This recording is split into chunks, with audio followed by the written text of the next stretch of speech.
Hello Arpita madam, तुम्ही बोलत का नाही आता? हो सगळं ठीक आहे इथे. जे काही घडलं ते विराज सरांनी समजून घेतलंय. नक्की ना?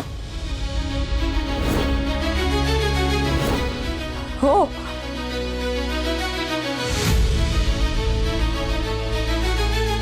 एवढंच विचारायला फोन केला होता. काळजी वाटत होती. तुम्ही ठीक आहात हे ऐकून बरं वाटलं. ठेवू फोन? तुम्ही म्हणजे तुमच्या आई बऱ्या आहेत का? त्यांचा राग शांत झाला का? तिच्या जन्माच्या वेळेस मी मेले असते ना तर बरं झालं असतं एकतर.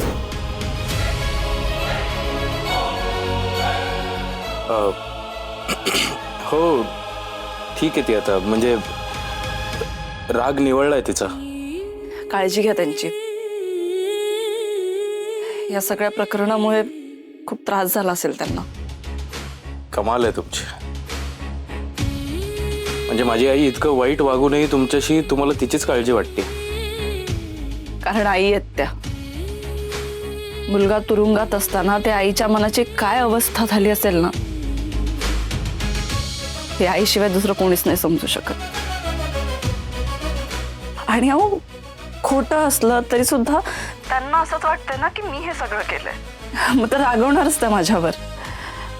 आता बघा ना, आपली इतकी घट्ट मैत्री असून सुद्धा क्षणभरासाठी का होईना तुम्ही सुद्धा संशय घेतलास ना माझ्यावर.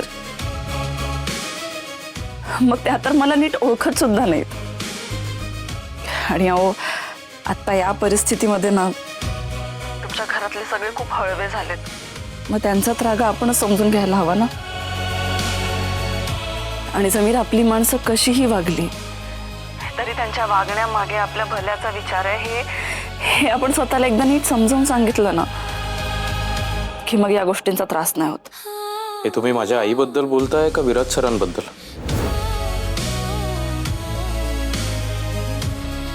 विराज सरांना आपलं मानते का मी? नाही, असा विचार नाही केला पाहिजे. हॅलो, आहात ना तुम्ही?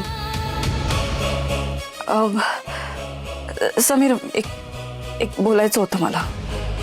हो बोला ना.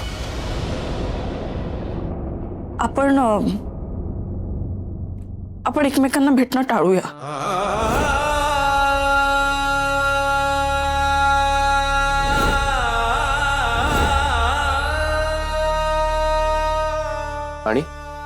आणि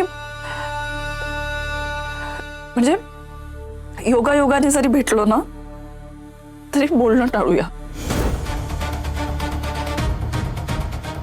आणि दोन्ही बाजूच्या व्यक्तींना, म्हणजे राजसी मॅडम आणि विराज सरांना हेच हवंय. सगळेच प्रश्न सुटतील. तुम्हाला कळतंय ना? हो हो. Bye bye.